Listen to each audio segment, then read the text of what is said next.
Eu quero partilhar com vocês o texto de Apocalipse, capítulo 1, versos 5 a 18. Vou começar a leitura na parte B do versículo 5. Apocalipse 1, 5 a 18. Está escrito: aquele que nos ama e pelo seu sangue nos libertou dos nossos pecados e nos constituiu reino, sacerdotes para o seu Deus e Pai, a Ele a glória e o domínio pelos séculos dos séculos. Amém. Eis que vem com as nuvens e todo olho verá, até quantos o traspassaram. E todas as tribos da terra se lamentarão sobre ele, certamente. Amém. Eu sou o Alfa e o Ômega, diz o Senhor Deus, aquele que é, que era e que há de vir, o Todo-Poderoso. Eu, João, irmão vosso e companheiro na tribulação, no reino e na perseverança, em Jesus achei-me na ilha chamada Pátimos por causa da palavra de Deus e do testemunho de Jesus. Achei-me espírito no dia do Senhor. E ouvi por detrás de mim grande voz como de trombeta dizendo: o que vês escreve em livro e manda às 7 igrejas: Éfeso, Esmirna, Pérgamo, Tiatira, Sardes, Filadélfia e Laodiceia. Voltei-me para ver quem falava comigo. E voltado vi 7 candeeiros de ouro. E no meio dos candeeiros um semelhante a filho de homem, com vestes talares e cingido à altura do peito com a cinta de ouro. A sua cabeça e cabelos eram brancos, como alva lã, como neve. Os olhos como chama de fogo. Os pés semelhante ao bronze polido, como que refinado numa fornalha. A voz como voz de muitas águas. Tinha na mão direita 7 estrelas, e da boca saía-lhe uma afiada espada de 2 gumes. O seu rosto brilhava como o sol na sua força. Quando o vi, caí a seus pés como morto. Porém ele pôs sobre mim a mão direita, dizendo: não temas, eu sou o primeiro e o último, e aquele que vive. Estive morto, mas eis que estou vivo pelos séculos dos séculos, que tenho as chaves da morte e do inferno. Amém. Meus amados, quando o apóstolo João, no final do 1º século, escreveu estas palavras, a igreja estava vivendo os seus dias mais sombrios, mais amargos, mais difíceis. Os crentes estavam sendo crucificados. Os crentes estavam sendo queimados vivos. Os crentes estavam sendo jogados às feras. Um banho de sangue. Talvez em todo o 1º século a igreja sofreu muito. Até porque a maioria dos imperadores romanos que governaram o mundo naquele tempo eram homens truculentos, cruéis, até sanguinários. Poderíamos fazer uma breve retrospectiva para entender isso. E começaríamos com César Augusto, que governou do ano 27 a.C. ao ano 14 depois de Cristo. Ele foi o imperador romano que governava o mundo quando Jesus nasceu em Belém da Judéia. Ele foi sucedido por Tibério César, que governou do ano 14 ao ano 37, e era o imperador que dominava o mundo quando Jesus foi crucificado, sepultado, ressurgindo dos mortos e subindo aos céus. Tibério César foi sucedido por um dos homens mais truculentos da história, Calígula, perverso, mau, que governou no ano 37 ao ano 41 da era cristã.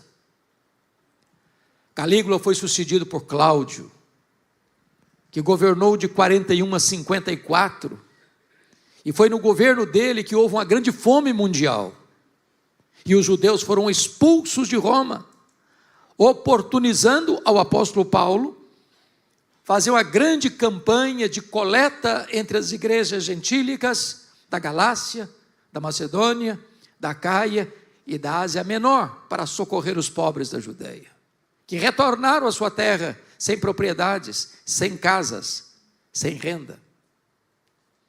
Cláudio foi sucedido por um dos homens mais perversos de todos os tempos, talvez o pior de todos os imperadores romanos, Nero, que governou de 54 a 68. Foi no seu governo que ele mesmo, Nero, incendiou a capital do império, a maior, mais populosa, mais rica e mais poderosa cidade do mundo, a cidade de Roma, com mais de 1 milhão de habitantes. Este homem, perverso que era, também manda para o martírio o apóstolo Paulo e o apóstolo Pedro. Nero é sucedido por Vespasiano, que governa de 69 a 79. E é no governo de Vespasiano que Jerusalém é tomada pelos romanos, destruída pelos romanos. O templo de Jerusalém é incendiado e destruído, não ficando pedra sobre pedra.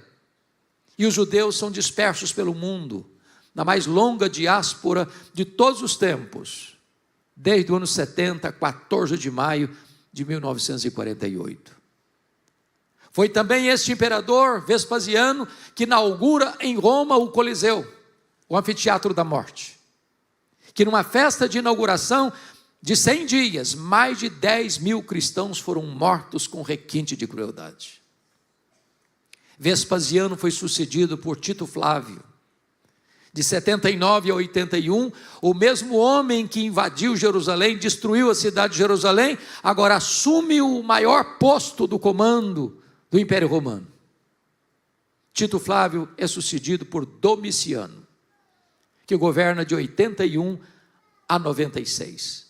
Este homem é tão mau que ele foi apelidado de Segundo Nero, ou Nero Redivivo, o primeiro imperador a arrogar para si o título de Senhor e Deus. Foi este imperador Domiciano que deportou o apóstolo João, então pastor da igreja de Éfeso, para uma colônia penal, para uma ilha vulcânica do mar Egeu, a ilha de Patmos. Vale destacar que a essas alturas, todos os demais apóstolos já estavam mortos, e mortos pelo viés do martírio. A igreja estava sendo massacrada. A intenção de Domiciano, certamente, era calar a voz do último apóstolo de Jesus e jogar uma pá de cal na igreja tão sofrida daquele tempo. Mas é importante entender que mesmo nos tempos mais sombrios da história, quem está no controle não são os poderosos deste mundo. Quem está sentado no trono e tem as rédeas da história é o Senhor Deus Todo-Poderoso. Porque quando João estava ali, com todas as portas da terra fechadas para ele, ele escuta uma voz dizendo: sobe para aqui, e eu te mostrarei não as coisas que talvez aconteçam, não as coisas que podem acontecer, eu te mostrarei as coisas que devem acontecer. O nosso Deus continua no trono, e a história não está à deriva. A história está nas mãos deste Deus vivo e poderoso, e é Ele quem está conduzindo a história à sua consumação. Era um dia de domingo, era o dia do Senhor, quando João escuta atrás dele uma voz como de trombeta dizendo: o que vês, escreve em livro e manda às 7 igrejas: Éfeso, Esmirna, Pérgamo, Tiatira, Sardes, Filadélfia e Laodiceia.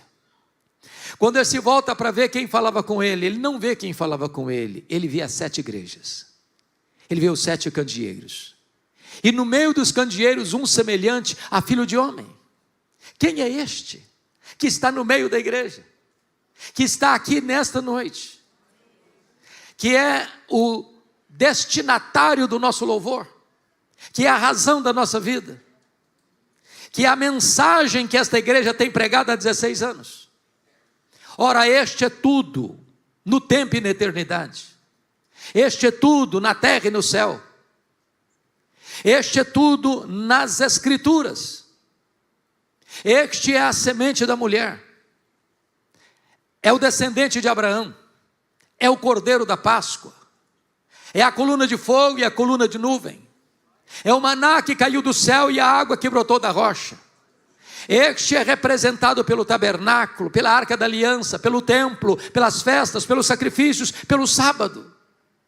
Este é aquele que na plenitude dos tempos nasceu de mulher, nasceu sob a lei. Este é o verbo que se fez carne. Este é o Cordeiro de Deus que tira o pecado do mundo. O Cordeiro que foi morto, mas está vivo pelos séculos dos séculos. Este é o fundamento da igreja, o dono da igreja, o edificador da igreja, o protetor da igreja.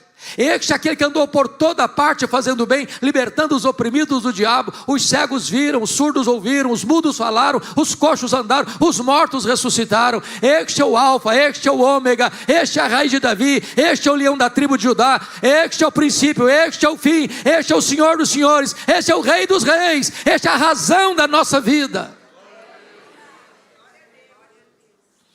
Eu gostaria de, à luz do texto, trazer 3 lições para nós nesta noite. A primeira lição, eu gostaria de apresentar as glórias da pessoa de Jesus. A segunda lição, eu gostaria de tratar da gloriosa obra de Jesus. E a terceira e última lição, eu gostaria de tratar das implicações destas 2 verdades anteriores: quem Ele é e o que Ele fez. Então vejamos em primeiro lugar a sua pessoa. Remeto vocês ao verso 13. Está escrito: e no meio dos candeeiros um semelhante a filho de homem. Isso significa o quê? Significa que Ele é onipresente. Ele está ao mesmo tempo em Éfeso, ao mesmo tempo em Esmirna, ao mesmo tempo em Pérgamo, ao mesmo tempo em Tiatira, ao mesmo tempo em Sardes, ao mesmo tempo em Filadélfia, ao mesmo tempo em Laodiceia, ao mesmo tempo na Igreja Presbiteriana das Américas do Rio de Janeiro, no Brasil. Ele está aqui. Ele está andando entre nós. E é porque Ele está aqui que nós estamos aqui. Por mais bem planejado que tenha sido este culto, por mais belas que tenham sido as músicas, por mais empolgante que tenha sido esse ambiente, esteja sendo, se Ele não estivesse aqui, não passaria de um mero encontro religioso e nada mais. Mas Ele está aqui. Ele é onipresente. Esse universo que, segundo os estudiosos, tem mais de 93 bilhões de anos-luz de diâmetro, representando que se nós voássemos a velocidade da luz, 300 mil quilômetros por segundo, nós demoraríamos mais de 93 bilhões de anos para ir de uma extremidade à outra do universo. Precisamos concordar com Abraham Kuyper, primeiro-ministro da Holanda, quando disse: não há 1 centímetro desse universo onde Jesus não possa dizer: eu estou aqui, eu criei isso aqui, eu sou dono disso aqui, porque Ele é onipresente. Mas notem comigo, por gentileza, o versículo 14.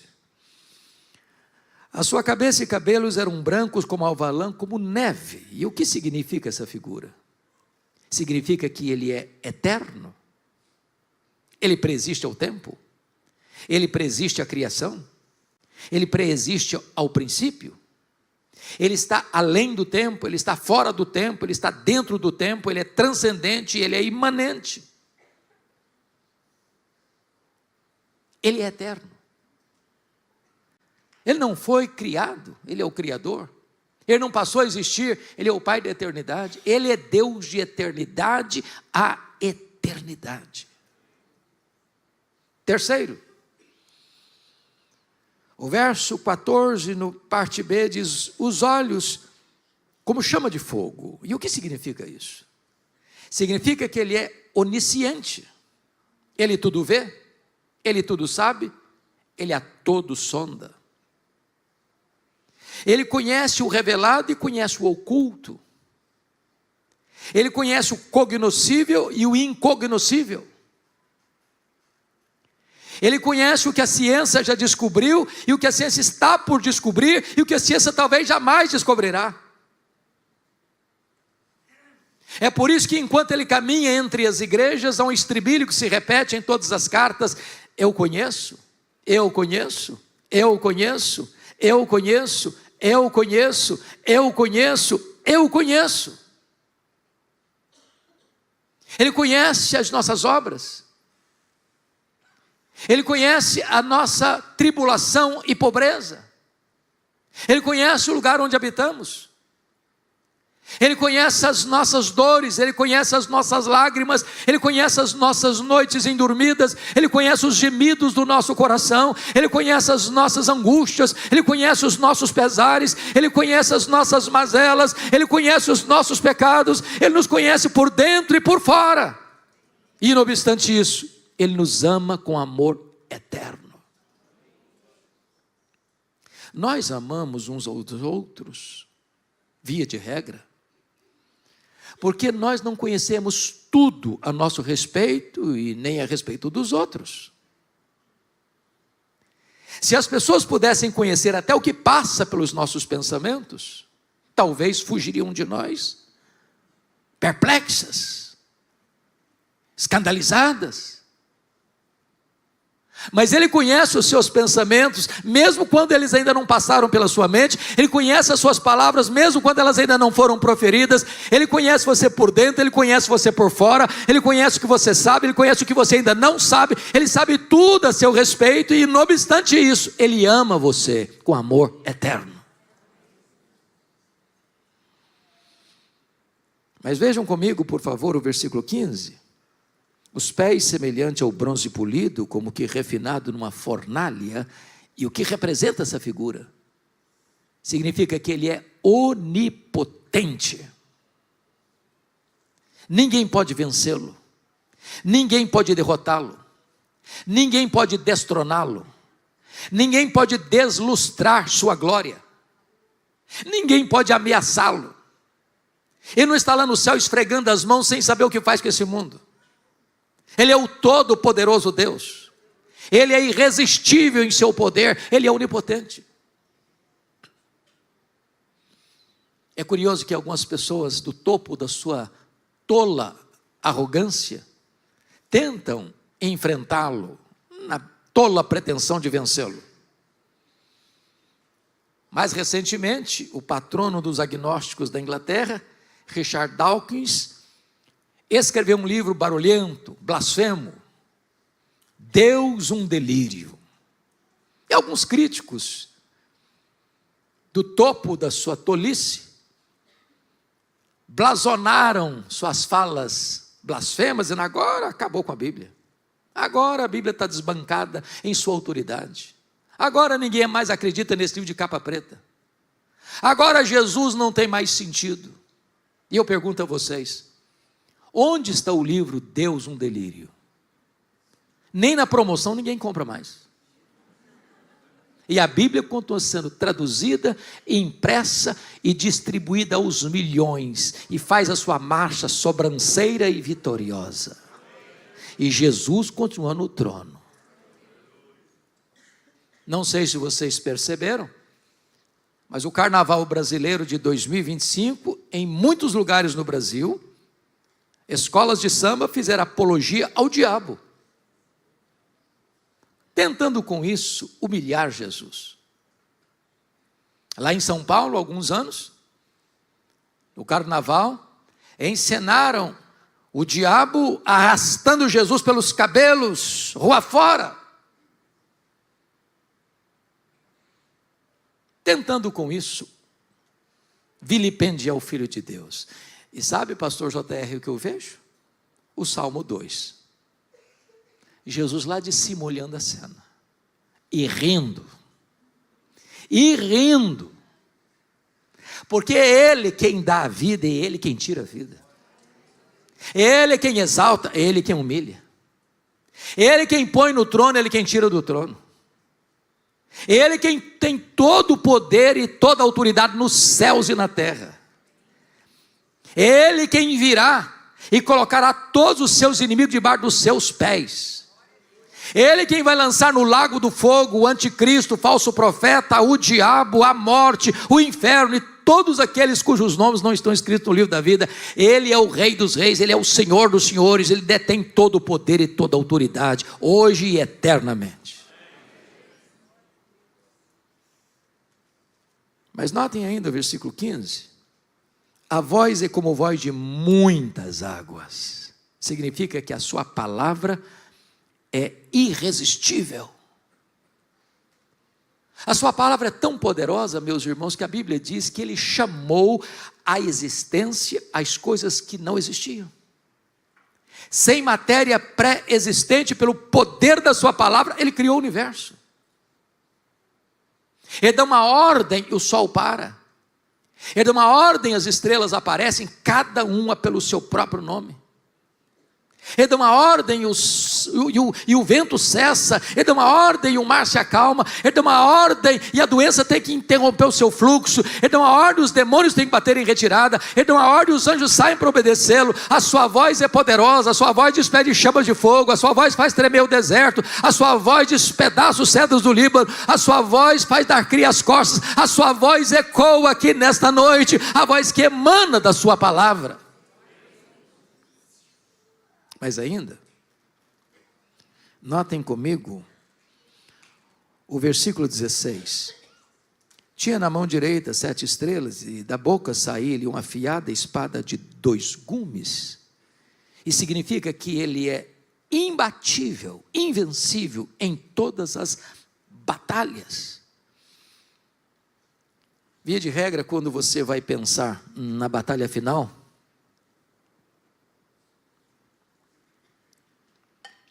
naquilo que se chama de Armagedon. Armagedon é uma região da Galileia. É a mais bela planície de Israel que você avista do Monte do Precipício em Nazaré. E alguns pensam que ali vão estar nações poderosas, armadas até os dentes, com seus tanques de guerra, com seus carros blindados, com as suas armas poderosas. Mas a única arma que vai ser acionada vai ser exatamente a espada que sai da boca de Jesus. Porque ele vai matar o anticristo é com o sopro da sua boca. É com a manifestação da sua vinda. Ele não precisará de ajuda das armas convencionais e das armas humanas, não. Ele vem e ele mesmo vai colocar debaixo dos seus pés todos os seus inimigos. Ele é invencível, ele é imbatível, ele é todo poderoso. Mas notem, versículo 16 diz que o seu rosto brilhava como o sol na sua força. Significa que ele é glorioso, superlativamente glorioso. O Cristo que o João está vendo aqui não é mais aquele Cristo suando sangue em lágrimas, angustiado até a morte, prostrado com o rosto no chão do Getsemane. O Cristo que João está vendo aqui não é mais aquele Cristo cuspido e esbordoado do sinédrio judaico. O Cristo que João está vendo aqui não é mais aquele Cristo espancado e vilipendiado do pretório romano. O Cristo que João está vendo aqui não é aquele Cristo que caminha exangue debaixo de um leio maldito pelas apinhadas ruas de Jerusalém, debaixo de apupos e vaias de uma multidão ensandecida. O Cristo que João está vendo aqui não é aquele mais pregado naquele leito vertical da morte, suspenso entre a terra e os céus. O Cristo que João está vendo aqui é o Cristo glorioso, cujos cabelos são brancos como a neve, cujos olhos são como chama de fogo, cujos pés são como bronze polido, cuja voz é como voz de muitas águas, cujo rosto brilha como o sol na sua força.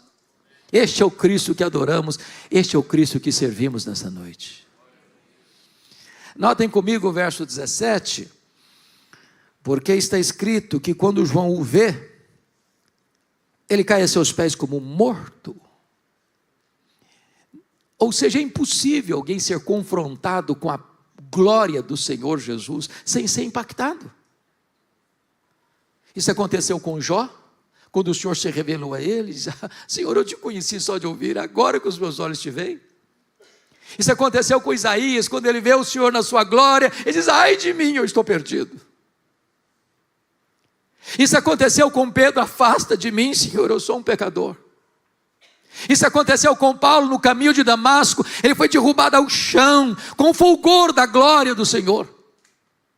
Isso aconteceu com João na ilha de Patmos, quando o vi cair aos seus pés como morto. Mas esse Senhor é o Senhor da restauração, porque Jesus põe a mão direita sobre ele e disse: ô João, fica com medo não.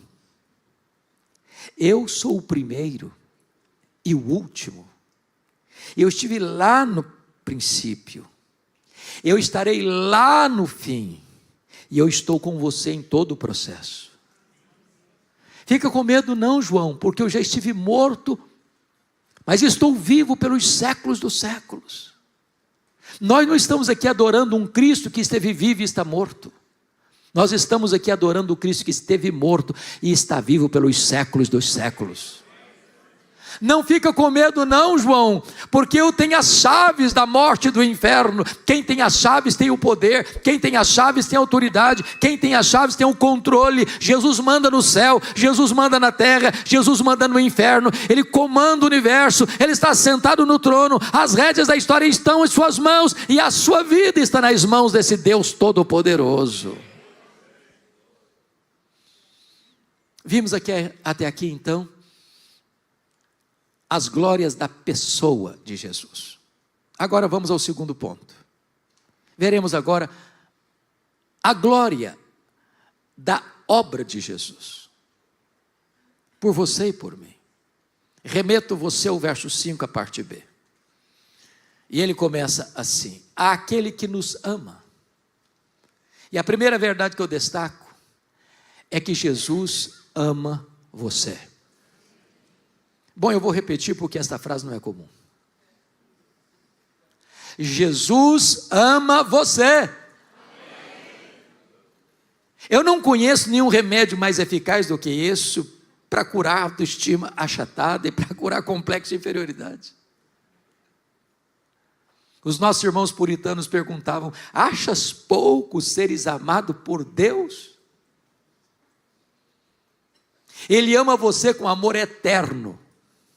Não existia céu, não existia terra, não existia mar, não existia estrelas, não existia galáxias, e você já existia no coração de Deus. Agora preste atenção. Ele não ama você por causa de você. Ele ama você por causa dele mesmo. Não foi você quem o amou primeiro e então ele passou a amar você. O seu amor por ele é o refluxo do fluxo do amor dele por você. Ele não amou você por causa dos seus méritos, ele amou você apesar dos seus deméritos. Ele não amou você por causa das suas virtudes, ele amou você apesar dos seus pecados. Nunca ele deixou de amar você. Então não há nada que você possa fazer para ele amar você mais, não há nada que você possa fazer para ele amar você menos. Ele ama você com amor eterno. Nunca duvide do amor de Jesus por você, porque ele não escreveu em letras de fogo nas nuvens: eu te amo. Ele esculpiu na cruz do Calvário: eu te amo. A segunda verdade está aí ainda no versículo 5, confira comigo. E está escrito assim: e pelo seu sangue nos libertou dos nossos pecados. Primeiro, ele amou você. Segundo, ele morreu por você. Ele deu a sua vida por você. O apóstolo Paulo, escrevendo aos Romanos, diz que dificilmente alguém morreria por um justo. Até que, de repente, por um justo, alguém se anime a morrer. Mas Deus prova o seu próprio amor para conosco pelo fato de ter Cristo morrido por nós, sendo nós ainda pecadores. Ele não foi para aquela cruz esperneando. Ele não morreu como um mártir. Ele disse: ninguém tira a minha vida de mim, eu espontaneamente a dou. Ele caminhou para aquela cruz como um rei caminha para a sua coroação. A Bíblia diz que ele não levou em conta a ignomínia, a vergonha da cruz, pela alegria que lhe estava proposta, a alegria de comprar você com o seu sangue e dar a você a vida eterna. Ele não morreu naquela cruz porque foi uma vítima do sistema romano. Ele não morreu naquela cruz porque ele caiu nas teias e nas malhas da maldade do sinédrio judaico. Ele não morreu naquela cruz porque Judas o traiu por ganância, porque Pedro negou por covardia, ou porque Pilatos o sentenciou por conveniência. Ele morreu naquela cruz por amor a você. Os pregos não seguraram Jesus na cruz. O que segurou Jesus na cruz foi o amor dele por você. O amor dele por você é imerecido. É imerecido o amor dele por mim. Porque ele nos amou quando éramos fracos, ímpios, pecadores e inimigos. Agora notem, pelo seu sangue nos libertou dos nossos pecados. Isso significa que o pecado escraviza. O pecado é uma algema. O pecado é um embuste. É um engodo. É uma isca venenosa. Ele promete o que não pode entregar. O pecado vai levar você mais longe do que você gostaria de ir. O pecado vai reter você mais tempo que você gostaria de ficar. O pecado vai lhe custar um preço mais alto do que você gostaria de pagar. O pecado escraviza, o pecado é uma algema, o pecado é um claustro, o pecado é uma masmorra. E significa que você e eu não podemos libertar a nós mesmos do nosso pecado. Não tem terapia psicológica, não tem técnica de aconselhamento, não tem divã de psicanalista, não tem ritual sagrado, não tem religião, não tem igreja, não tem guru espiritual que possa quebrar as algemas do pecado em sua vida. É só o sangue de Jesus que pode limpar você de todo o pecado. E hoje Jesus está aqui para libertar você, para quebrar suas algemas, para romper suas cadeias e para tornar você livre, verdadeiramente livre.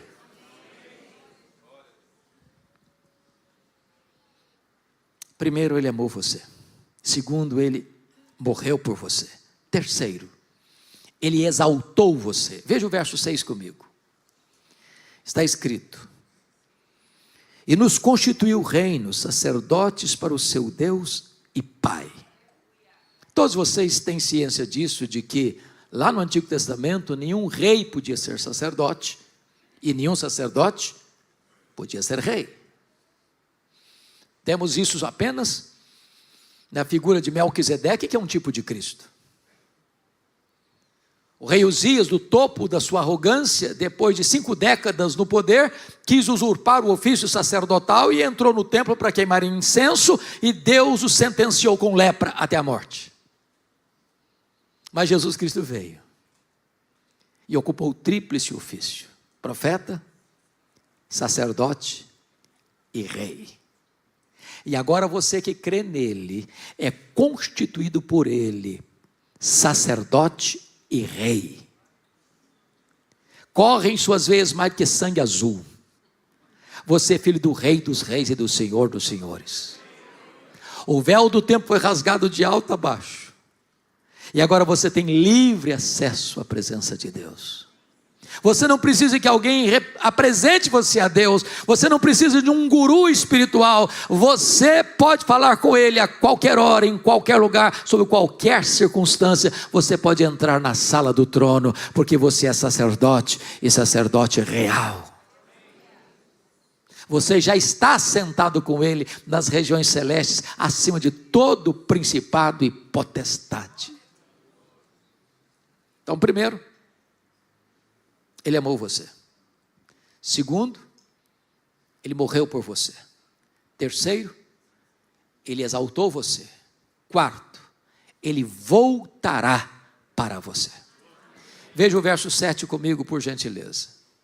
Está escrito: eis que vem com as nuvens, e todo olho o verá, até quantos o traspassaram. Irmãos amados, a parousia, a segunda vinda de Cristo, é a acrópole da nossa esperança, é o pináculo da nossa fé, é a consumação da nossa redenção. Nós aguardamos e apressamos o dia da volta do Senhor Jesus. Ficamos como que na ponta dos pés, clamando: Maranata, ora vem, Senhor Jesus. Ele voltará. certamente Ele voltará. A história não é cíclica. A história não está à deriva. A história é teleológica, ela caminha para um telos, para um fim, para uma consumação. Isso há de acontecer quando Ele voltar em majestade e glória, para julgar as nações e para conduzir a sua noiva à sala do banquete, para uma festa que nunca mais vai acabar. Como Ele voltará? Primeiro, Ele voltará pessoalmente. O mesmo Jesus que subiu é o que vai descer. Segundo, Ele voltará visivelmente, todo olho verá. Vai ser o fato mais público da história. Nenhuma montanha por tão alta, nenhum vale por tão profundo, nenhuma caverna por tão escura poderá esconder alguém da manifestação gloriosa e visível da segunda vinda de Jesus. Por isso Ele disse: vigiai, porque não sabeis o dia, nem a hora. Se vai ser de tarde, se vai ser de noite, se vai ser de manhã ou cantar do galo. E eu posso lhes garantir que Jesus voltará de tarde, que Jesus voltará de noite, que Jesus voltará de manhã. Porque está falando de fuso horário. Se Ele voltar de manhã no Brasil, vai voltar de noite no Japão. Se Ele voltar de manhã no Brasil, vai voltar de tarde na Europa.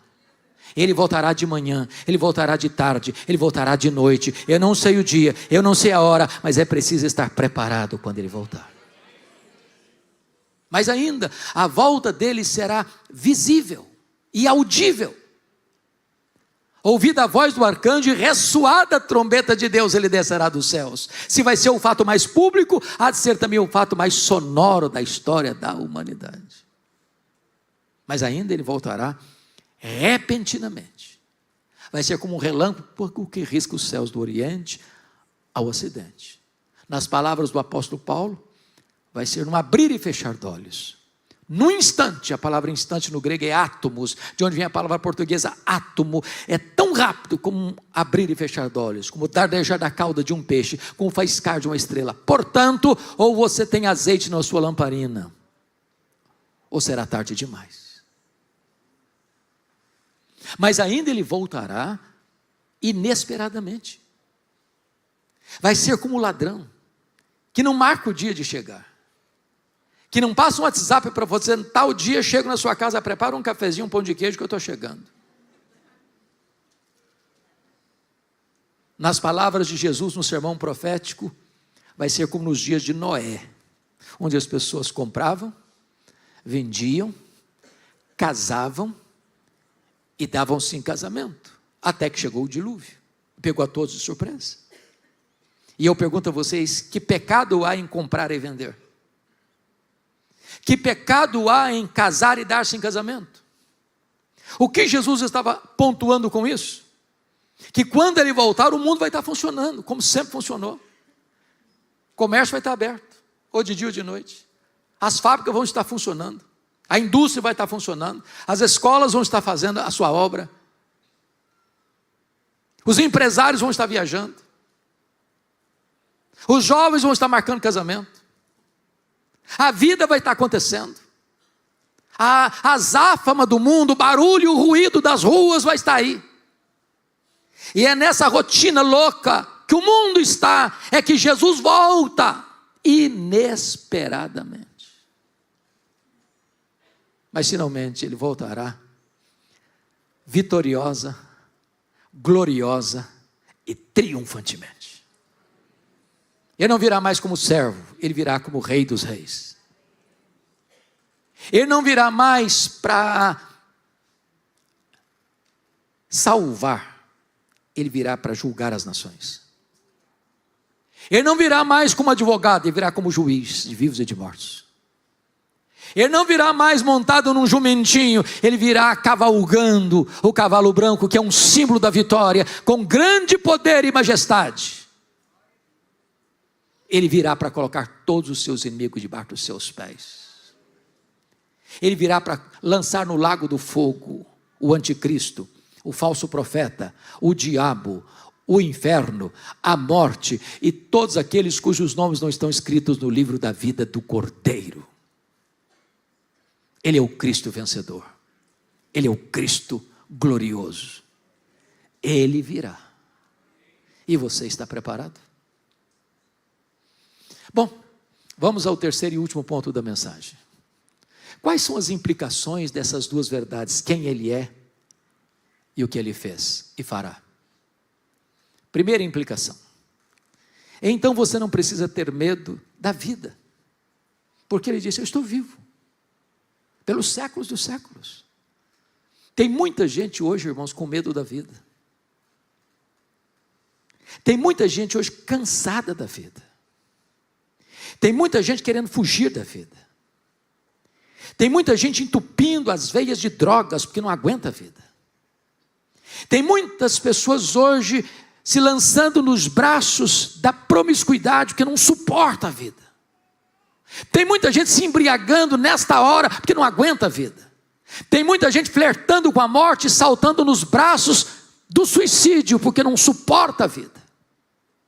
Mas quando a pessoa tem um encontro com Jesus, a vida é linda, a vida é saborosa, a vida faz sentido, a vida é maravilhosa, porque Ele é a vida. Ele veio para trazer vida e vida em abundância. Ele veio para trazer vida e vida eterna. E se você tem um encontro com Jesus, todo dia um dia de festa, todo um dia de alegria, porque você acorda de manhã e diz, este é o dia que o Senhor fez, alegremo-nos e regozijemo-nos nele. Hoje você pode sair daqui encantado com a vida, porque Jesus é a própria essência da vida. Segundo lugar, segunda implicação. Então você não precisa ter medo da morte. Ele disse, eu já estive morto, mas estou vivo pelos séculos dos séculos. Tem tanta gente apavorada com a morte. É bem verdade que a Bíblia diz que a morte é o rei dos terrores, mas Jesus é o rei dos reis. Ele entrou nas entranhas da morte, Ele arrancou o aguilhão da morte, Ele matou a morte, Ele ressuscitou inaugurando a imortalidade. Ele é a ressurreição e a vida, e se você crer nele, nunca mais você morrerá eternamente. A sepultura não é seu último endereço, e nem a morte tem a palavra final. Agora, para um crente, morrer é lucro, é deixar o corpo habitar com o Senhor, é partir para estar com Cristo, que é incomparavelmente melhor. Terceiro, então você não precisa ter medo da vida, você não precisa ter medo da morte, e em terceiro, você não precisa ter medo do desconhecido. Me permita explicar um pouquinho mais esse ponto. E eu preciso fazer uma pergunta diagnóstica aqui no auditório. Quem nesse auditório, nesta noite, já nasceu de novo? Já foi regenerado pelo Espírito Santo? Já foi selado com o Espírito Santo da promessa? Já foi batizado pelo Espírito no corpo de Cristo? Já é cidadão do céu? Tem seu nome escrito no livro da vida? Quem tem essa convicção, levanta a mão, por favor. Louvado seja Deus. Louvado seja Deus. Então nós temos segurança para onde estamos indo. O céu é o nosso lar, é a nossa pátria, e é para lá que estamos indo. Porém, isso não tira de nós a nossa humanidade, vulnerabilidade. Por exemplo, eu não sei, nem você, o que vai nos acontecer daqui a 10 minutos. Nós não enxergamos na curva. Nós não enxergamos no escuro. Pastor JR não tem a garantia de que no próximo culto público desta igreja, todas as pessoas que estão nesse seleto auditório estarão vivas. Quando o apóstolo João foi levado para aquela ilha de Pátimos, ele estava velho, era um homem praticamente centenário, com seu corpo fragilizado. Não bastasse a idade avançada, os reveses da história caindo sobre a sua cabeça. Dias sombrios, dias angustiosos. Os seus pares todos já estavam mortos. os crentes morrendo, queimados vivos, crucificados, jogados às feras. Parecia o fim. Parecia um desfecho sombrio, inglório. Mas de repente, Deus muda o cenário. Deus é especialista em mudar o placar do jogo. Deus é especialista em virar a mesa da história. Deus é especialista em fazer prodígios. Porque quando ele estava ali sentenciado à morte, Deus disse: sobe para aqui, João. E quando ele sobe para o céu, ele vê um trono. Alguém sentado no trono. Ele não ousa dizer, ele não ousa descrever quem está sentado no trono, apenas compara-o a pedras preciosas.